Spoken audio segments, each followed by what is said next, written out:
There is a place set for you at our table if only you will join us.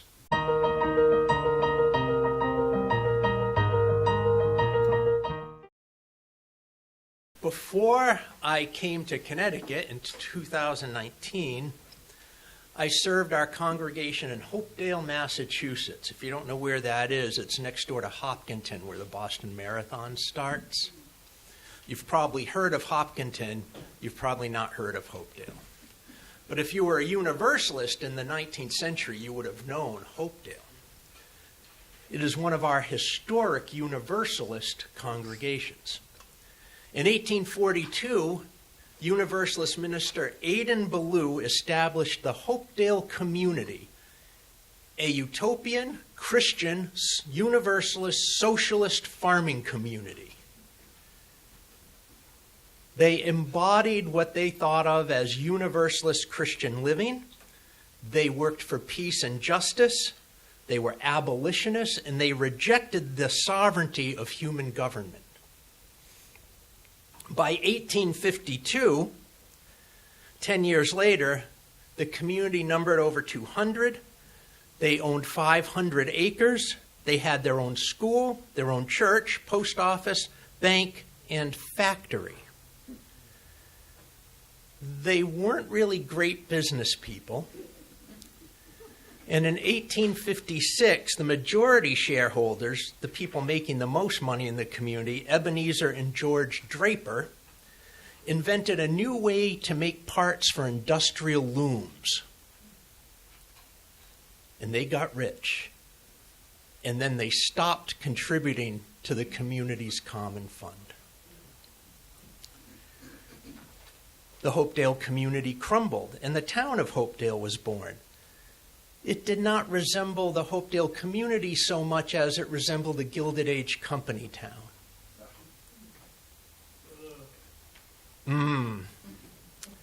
The Drapers grew increasingly rich. One of them became governor of Massachusetts. And by the turn of the 20th century, after having built the Unitarian Church, the town hall, the high school, the community center, and the housing in which they rented to the people who worked in the factory, they were holding blackface minstrel shows as church fundraisers and had sundown laws in the town. The Draper brothers, while I was there, still are. Their descendants were fantastic people and very generous.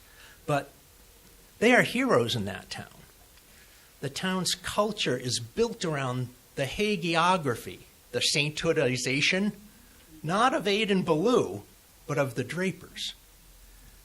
The Drapers are the bad guys in the story. In 1962, the Second Vatican Council of the Catholic Church was called in Rome with the goal to modernize the Catholic Church. It lasted 3 years. As part of this, Pope John XXIII established a commission in 1962 to advise him and the council on the Catholic teaching of birth control. The commission's work dragged on, and their final recommendation, a large majority of the team, including the lay experts and doctors on the panel, recommended changing the Catholic Church's teaching to allow birth control. Pope John had died, and Pope Paul VI in 1968 issued Humane Vitae, a papal encyclical upholding the Church's ban on birth control against the recommendation of all the experts. In the early 2000s, I seemed to run into all these communities. The Unitarian Universalist Association tried to rapidly quick start a liberal megachurch in the Dallas-Fort Worth Metroplex. They hired Thomas Bandy and his company, which at the time was by far and away the leading church consultants in the Christian world. They raised over $1 million for the project. Bandy had them study all the most successful Christian megachurches and how they rapidly grew them so large, so fast. And then the UUA followed the model. They hired a huge staff. They bought a piece of land, which would eventually be the land where they built the big church building. They used a sound stage, video screens, multimedia technology. This was 2001, 2, right in there. And following the strategy that Bandy suggested, they gathered people in small private homes in small groups until they had over 200 people meeting together in small groups. And then they called them all together for common Sunday worship. And when everyone got together, they fought with each other like cats and dogs. Because in the Christian model, the small groups are made up of golfers or business people or high school students or people who like to go hiking, but they're all Christian. What the UU model did was gather a small group of Buddhists and a small group of liberal Christians and a small group of New Agers and a small group of atheists and a small group of humanists, and when they all got together, all they did was argue with each other. The UUA backed out of the project. The congregation maxed out at about 150 20 years ago, and they ended up selling the land, never building the church building, and they still rent space in a commercial area for meeting on Sunday with a lay-led congregation. Now, the most difficult lesson I had to learn in ministry is that great ideas, great programs, great worship services, great social justice involvement, and great spirituality doesn't help you be as an effective minister, as does understanding how culture works. In ministry and in other endeavors, you can have a great idea, a great plan, a great philosophy, the best of intentions, the ultimate strategy, and still fail. Because strategy loses to culture every time. Culture eats strategy for breakfast and lunch and dinner and dessert and has the leftovers for a midnight snack.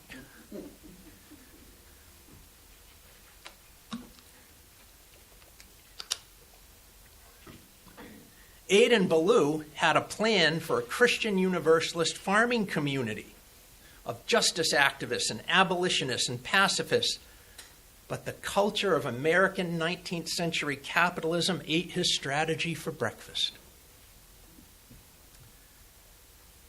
Leading lay health experts and doctors and psychologists in the Catholic Church in the 1960s had a great strategy for convincing the Pope and the bishops to change the teaching on birth control. And the culture of Catholicism ate their strategy for breakfast.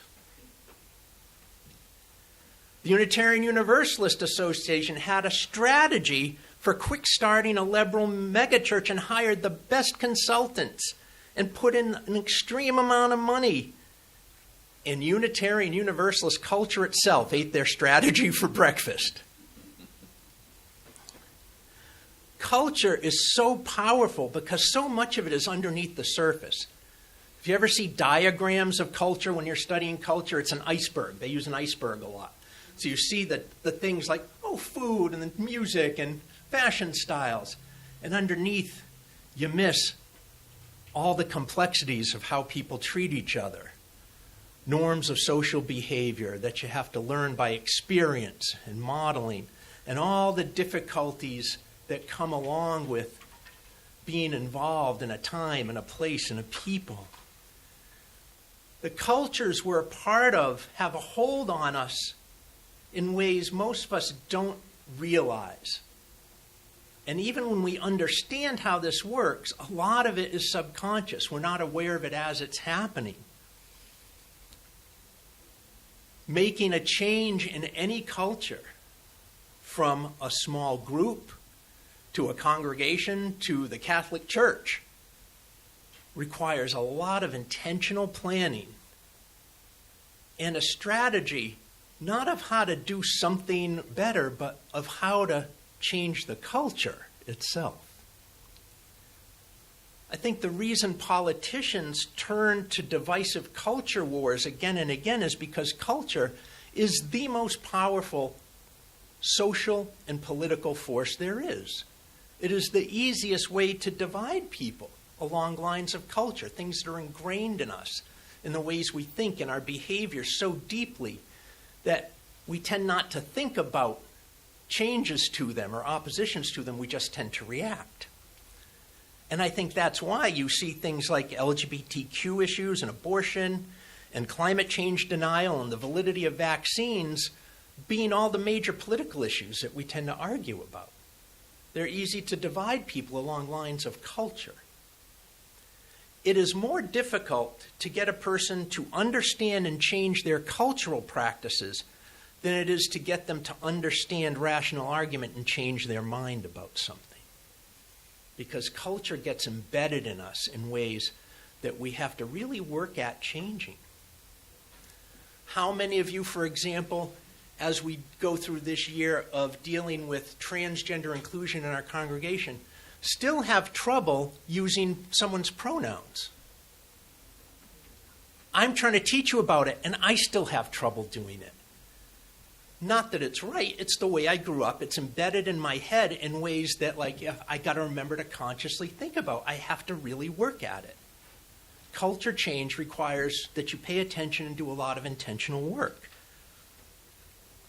And one of the things I think that's valuable about faith communities trying to pay attention to and change their culture for the better is that faith communities have the power, when they're intentional about it, to be powerfully counter-cultural. Religion, for the most part in our time, especially in America, is profoundly adhered to, stuck to, glued to our common popular culture. So much so that in the case of some forms of Christianity in America, the religion has become the exact opposite of the ethics and values originally taught by the religion. Christianity in America has become about power, greed, violence, worshiping the powerful. And if you pay attention to the teachings of Jesus, it's about siding with the poor, fighting for the oppressed, being kind to everybody, loving others like yourself. It's very bizarre. They've created a religion that has switched cultures from the culture of the religious beliefs to the culture of the society surrounding it. I think one of the reasons we are not seeing a stronger vocalized opposition to the Trump administration right now is that the opposition party, in many ways, doesn't oppose them culturally. They may have some different political ideas, but the current Republicans in this country and the mainstream Democrats in this country have more in common culturally than either of them want to admit. And if we don't think so, well, just this week, one of the nation's leading Democrats came out against trans people's rights. Gavin Newsom in California, big anti-trans statement this week. Both of these political parties, our entire political culture, upholds the culture of corporate capitalism. And when push comes to shove, we'll uphold the status quo of corporate capitalism over meaningful and needed change that truly benefits the health, welfare, safety, and community of all of us. I don't believe either major party in our country is deeply interested in and committed to our Unitarian Universalist values. Neither of these political parties loudly champions a real living wage, guaranteed human rights for everyone, national single-payer health care, completely taking corporate money out of politics, ranked choice voting, automatic voter registration, schools funded at equal levels regardless of property tax. Property taxes to support schools is the most racist thing our country still does. Neither party supports a guaranteed basic income or dismantling prisons and demilitarizing the police or reparations for slavery or the native genocide or reorganizing our society and economy to stave off ecological devastation. Politics in our society is an argument over a kinder, slightly more inclusive version of the unhealthy system of unchecked corporate capitalism. Remember, in 2008, the Democratic Party was in power. When the financial meltdown hit, they bailed out the criminal bankers with your money. Iceland threw the bankers in jail. Culture is powerful.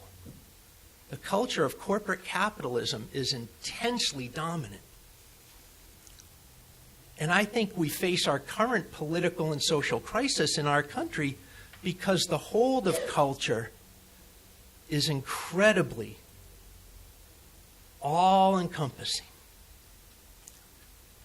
When we think about it, I think many of us have trouble even imagining a system without capitalism, colonialism, individualism, or violence, whether or not we agree with those things. I think there's a lot of us who think trying to have a system that's not all those things is going to be almost impossible to accomplish.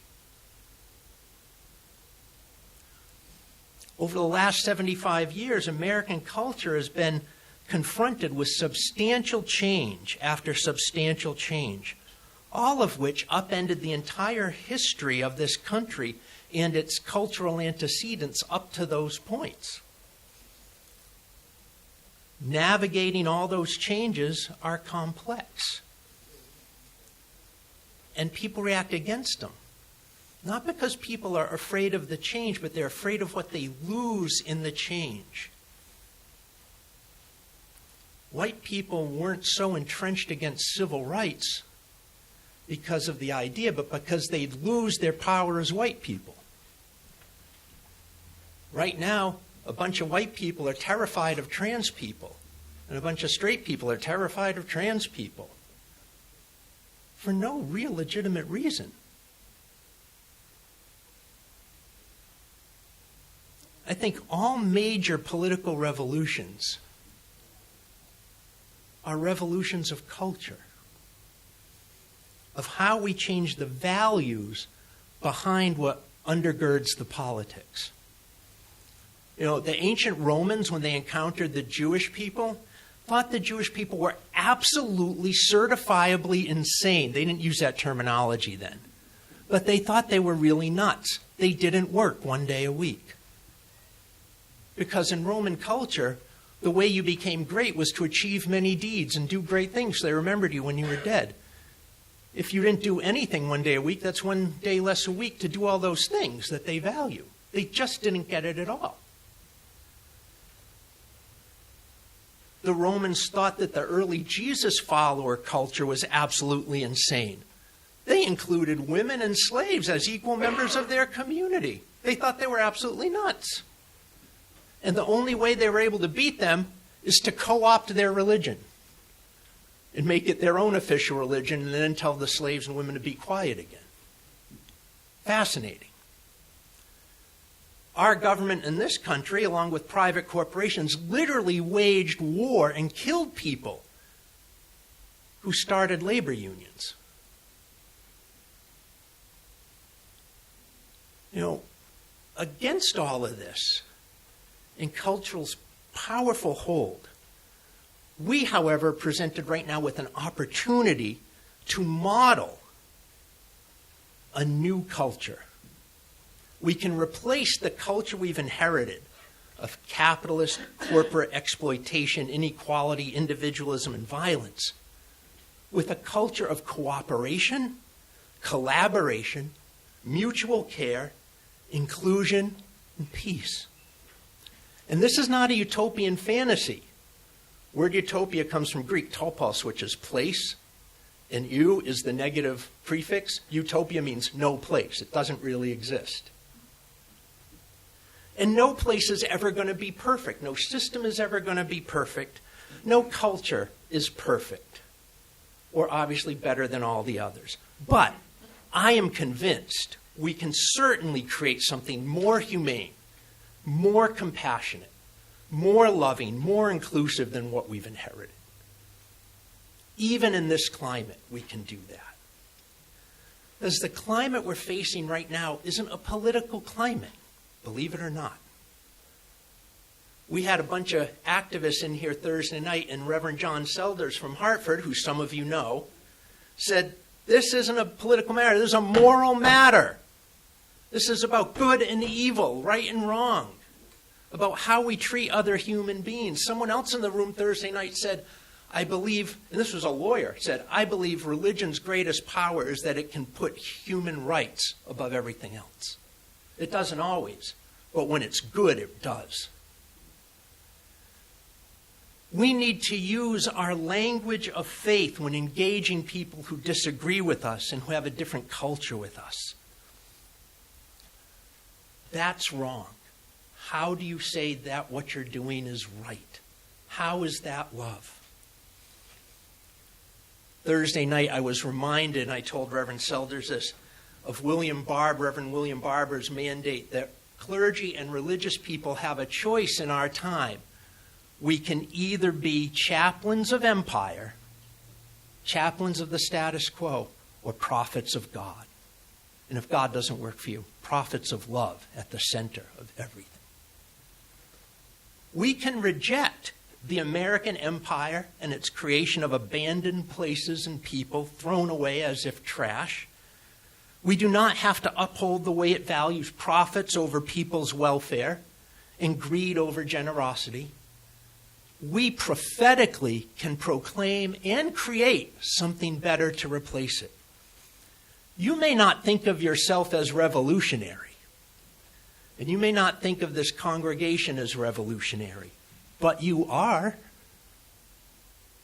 because you already practice a revolution of values that are countercultural to everything that goes on in our country. We uphold values profoundly at odds with the rest of America. American culture values control. We value justice. American culture values domination. We value equity. American culture values conformity. We value transformation. American culture values privilege. We value pluralism. American culture values independence. We value interdependence. American culture values greed. We value generosity. It's right there in our national bylaws. We changed them last spring. We even have a little superhero fluffy toy called Jet Pig. American culture values resigned indifference to the way things are. We don't. We value love. Love is the opposite of indifference. Our values invite us to create a new culture. A culture centered, like our values, on love. A culture of mutual assistance and mutual support. A culture of sharing, of shared leadership, shared wisdom, shared resources, shared wealth. A value of cooperation and collaboration. A culture of acceptance and inclusion. A culture of art and beauty. A culture that is love. Anybody know Starhawk, the pagan teacher? I really like Starhawk. I got to meet her once many years ago and do a ritual with her. And just as one of those people I've met that was as awesome a human being as you hoped they would be when you learned about them. She has a great novel about a corporate, militaristic, theocratic, authoritarian government called the Stuarts. The novel is called The Fifth Sacred Thing. And in this novel, this autocratic theocracy takes over the United States in a time of ecological collapse. And the only remaining free part of the country is a little community that grows up in and around San Francisco, where they create a multicultural group of survivors of this American Civil War. And differences of color and gender and age and sexual orientation and gender expression, physical ability are not allowed in the community to restrict anyone's opportunity or access. The ancestors of many cultures are honored in ceremony and art and religious education And every child in their community grows up speaking 3 languages: English, a cultural language related to that person, and American Sign Language. Everything they do is done democratically, kind of like our community conversations we have, right? There are no fossil fuels. Technology is minimized because they've had this massive war and ecological devastation. But they raise their own food, they clean water, they do their best to include everybody. And whoever shows up at the community's borders in need is just taken in. It's not perfect. There are jealousies and arguments and even disagreements about whether or not nonviolence will be a practical way to oppose the stewards when they show up. And they show up. And they don't resist. And the stewards are thinking they're conquering these people. But as the conquering army is forced to interact with the inhabitants, they notice that the inhabitants have food and running water. That disappeared decades ago.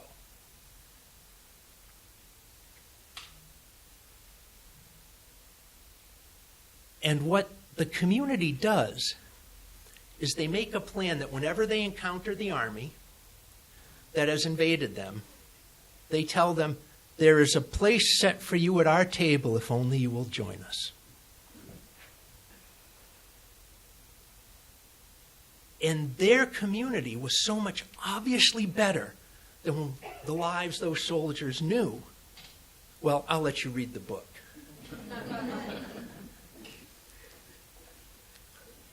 And this isn't just fiction. This is not just fiction. I don't know if you saw this week, but State Representative Zoe Zephyr and S.J. Howell stood up in the Montana State Legislature and spoke out beautifully against 2 anti-transgender bills. They spoke out from their own personal experience. They told the stories of their families. And 29 Republicans joined the Democrats to defeat the anti-trans legislation. There's a place for you at our table if only you will join us. We tend to think of people who hate, and we get scared because we think, what if everybody did that? And we see more and more people buying into the hate and hating, and we know that's how culture gets created and spread, and we get more scared.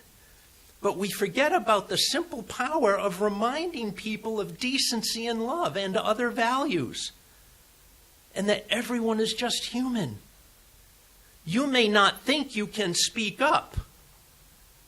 You may not think you can speak out, but you can. Anytime, any place, you can speak out. And what if everybody did that? Those who see kindness and compassion and inclusion and empathy, Mr. Musk, as weakness, find it incomprehensible that the kindness, compassion, and empathy and inclusion we have will also extend to them. There is a place for you at our table if only you would join us. The only strategy that overcomes culture is the strategy of creating a new culture so much better, so much more inclusive, so much more inviting than the old culture, that the old culture is voluntarily left behind, even to the surprise of its staunchest defenders.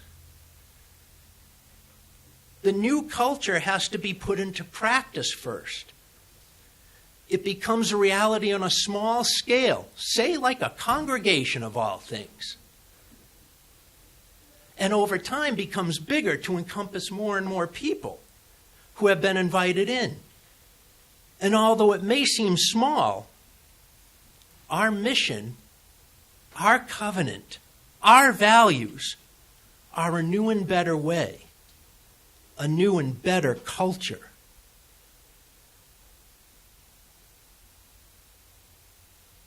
And there is a place for everyone at our table if only they would join us. Check out my website and blog at tonylorenzen.com for even more resources that will open your mind, touch your heart, and inspire your spirit.